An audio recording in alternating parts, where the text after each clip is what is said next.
یہ 29 اگست 1969 کی بات ہے۔ سفید لباس میں ملبوس اور سن ہیٹو سن گلاسز پہنے ایک 25 سالہ خاتون روم کے ایئرپورٹ پر پرواز نمبر TWA 840 کی منتظر تھیں۔ یہ نوجوان خاتون ایئرپورٹ سیکیورٹی کی آنکھوں میں دھول جھونک کر ایک پستول اور 2 دستی بم اپنے ساتھ لانے میں کامیاب ہو گئی تھیں۔ خاتون یہ ظاہر کرنے کی کوشش کر رہی تھیں کہ وہ ایئرپورٹ کے انتظار گاہ میں بیٹھے ایک دوسرے شخص سلیم عیساوی کو نہیں پہچانتی ہیں۔ سلیم عیساوی در حقیقت پاپولر فرنٹ کی کمانڈو یونٹ کا ایک اہم رکن تھا، جبکہ اس نوجوان خاتون کا نام لیلا خالد تھا۔ لیلا اور ان کے ساتھی عیساوی نے دانستہ طور پر فرسٹ کلاس کی نشستیں بک کروائی تھیں تاکہ انہیں طیارے کے کاکپٹ تک پہنچنے میں آسانی ہو۔ طیارے کے اندر لیلا خالد اور سلیم عیساوی کی سیٹیں آس پاس تھیں۔ ایئر ہوسٹس نے لیلا کو کافی اور عیساوی کو بیئر پیش کی۔ ایئر ہوسٹس کے بہت اصرار کے باوجود لیلا خالد نے کچھ نہیں کھایا۔ لیلا نے ایئر ہوسٹس کو بتایا کہ انہیں ٹھنڈ محسوس ہو رہی ہے اور ان کے پیٹ میں درد ہے، لہٰذا انہیں ایک اضافی کمبل دے دیا جائے۔ جیسے ہی کمبل مل گیا، لیلا نے اپنا ہینڈ گرینیڈ اور پستول کمبل کے نیچے رکھ دیے تاکہ بوقت ضرورت ان تک آسانی سے پہنچا جا سکے۔ جیسے ہی طیارے کے عملے نے مسافروں کو کھانا پیش کرنا شروع کیا، سلیم اچھل کر کاکپٹ تک پہنچ گیا۔ ان کے پیچھے لیلا بھی اپنی گود میں رکھے ہینڈ گرینیڈ کو لے کر دوڑی۔ اسی دوران ایئر ہوسٹس کے ہاتھ سے ٹرے نیچے گر گئی اور وہ زور سے چیخی اور لیلا کی کمر میں پھنسی پستول پھسل کر طیارے کے فرش پر جا گری۔ لیلا اور عیساوی نے چیخ کر کہا کہ فرسٹ کلاس میں موجود تمام مسافر اور عملے کے ارکان طیارے کی عقبی سائڈ پر موجود اکانومی کلاس میں چلے جائیں۔ اس ہائی جیکنگ میں لیلا خالد کو پائلٹ اور فضائی ٹریفک کنٹرول روم سے بات کرنے کا کردار دیا گیا تھا۔ ابتدا میں لیلا نے پائلٹ سے طیارے کو لود ایئرپورٹ لے جانے کے لیے کہا، جسے اب ڈیوڈ بن گورین ایئرپورٹ کہتے ہیں۔ لیلا خالد نے ایئر ٹریفک کنٹرول سے رابطہ کیا اور کہا کہ اب آپ ہمیں فلائٹ TWA 840 کے بجائے PFLP یعنی فری عرب فلسطین کے نام سے پکاریں گے۔ طیارے کے پائلٹ نے پہلے لیلا کی ہدایت ماننے سے انکار کیا، لیکن جب لیلا نے اسے اپنا دستی بم دکھایا تو انہوں نے ہدایت پر عمل کرنا شروع کر دیا۔ لود ایئرپورٹ کی طرف جانے کا حکم صرف حکام کو چکمہ دینے کے لیے تھا۔ جہاز لود ایئرپورٹ کے اوپر سے گزرا،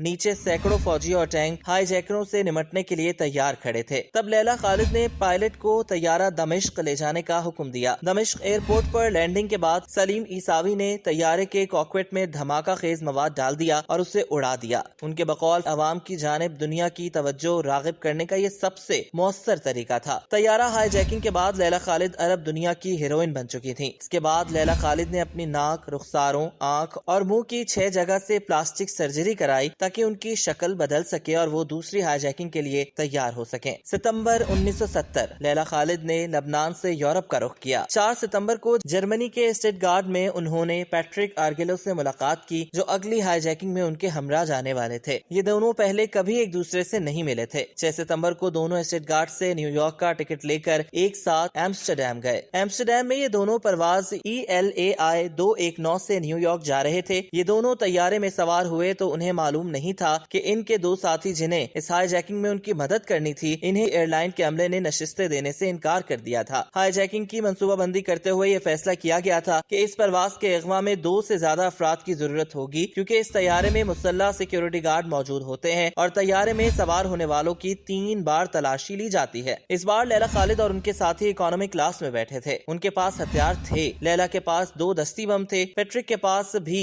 ایک ہینڈ گرینیڈ تھا۔ جبکہ لیلا خالد کاکپٹ کی طرف بھاگی تو پائلٹ نے پہلے ہی اس کا دروازہ اندر سے بند کر رکھا تھا۔ لیلا خالد نے دونوں ہینڈ گرینیڈ نکالے ہی تھے کہ طیارے میں سوار گارڈز نے فائرنگ شروع کر دی۔ پیٹرک نے جوابی فائرنگ کی۔ اس دوران پیٹرک کو بھی گولی لگی۔ لیلا پر 2 گارڈز اور مسافروں نے حملہ کیا۔ لوگوں نے انہیں مارنا شروع کر دیا، جس سے ان کی بہت سی پسلیاں ٹوٹ گئیں۔ اسی دوران ہوشیار پائلٹ نے اچانک طیارے کو نیچے کی جانب موڑ دیا، جس کی وجہ سے لیلا خالد اپنا توازن کھو بیٹھی اور نیچے گر پڑی۔ مسافروں پر اس کا کوئی اثر نہیں ہوا کیونکہ ان کی سیٹ بیلٹ بندھی ہوئی تھی۔ طیارہ نمایاں طور پر نیچے آ گیا، جس سے یہ امکان بھی ختم ہو گیا کہ اگر دستی بم پھٹا تو بھی کیبن میں ڈپریشن نہیں ہوگا اور کم سے کم نقصان ہوگا۔ لیلا نے ان کو متنبہ کیا کہ 3 تک گنوں گی، اگر تب تک کاکپٹ کا دروازہ نہیں کھولا تو میں جہاز اڑا دوں گی۔ اس نے دروازہ نہیں کھولا۔ کچھ لمحوں کے بعد کسی نے لیلا کے سر پر پیچھے سے وار کیا اور لیلا بے ہوش ہو گئی، لیکن لیلا نے دیکھا کہ خون سے لت پت آرگیلو کی کمر پر ایک گارڈ نے کھڑے ہو کر 4 گولیاں داغی۔ زخمی مارشل شلومو وائٹ کی حالت پر تشویش کی وجہ سے ELAI کے پائلٹ نے لندن میں ہنگامی لینڈنگ کی۔ کچھ ہی لمحوں میں ایک اور طیارہ لندن کے ہیتھرو ہوائی اڈے سے روانہ ہونے والا تھا۔ لیلا خالد کی خوش قسمتی تھی کہ برطانوی پولیس نے اسے گرفتار گرفتار کیا۔ لیلا خالد کو لندن کے ایلنگ پولیس اسٹیشن لے جایا گیا، جہاں اگلے کچھ دنوں تک اس سے پوچھ گچھ کی گئی۔ لیلا کے ساتھ جیل میں اچھا سلوک ہوا۔ کچھ خواتین پولیس اہلکار ان کے ساتھ ٹیبل ٹینس بھی کھیلتی۔ لیلا خالد سے پوچھ گچھ کے دوران ڈیوڈ پریو نے انہیں بتایا کہ ELAI کے علاوہ سوئس ایئر، TWA، پانام اور برطانوی طیارے کو بھی اغوا کیا گیا ہے۔ یہ سنتے ہی لیلا خالد نے کہا کہ برٹش ایئر کے طیارے کو اغوا کرنے کا کوئی منصوبہ نہیں تھا۔ پریو نے انہیں بتایا کہ 9 ستمبر کو بحرین سے لندن آنے والا برٹش ایئر کے طیارے کو اغوا کر کے اردن کے ڈاوسن فیلڈ لے جایا گیا ہے۔ آخرکار برطانوی حکومت نے لیلا خالد کو اپنے 114 مسافروں کے بدلے میں رہا کیا۔ 24 دنوں تک برطانوی جیل میں رہنے کے بعد 1 اکتوبر سن 1970 کو رائل ایئر فورس کا ایک طیارہ لیلا خالد کو لے کر قاہرہ کے لیے روانہ ہوا۔ اس سے قبل 12 ستمبر کو اغوا کیے گئے تمام طیاروں کو ڈاوسن فیلڈ میں بارود سے اڑا دیا گیا تھا۔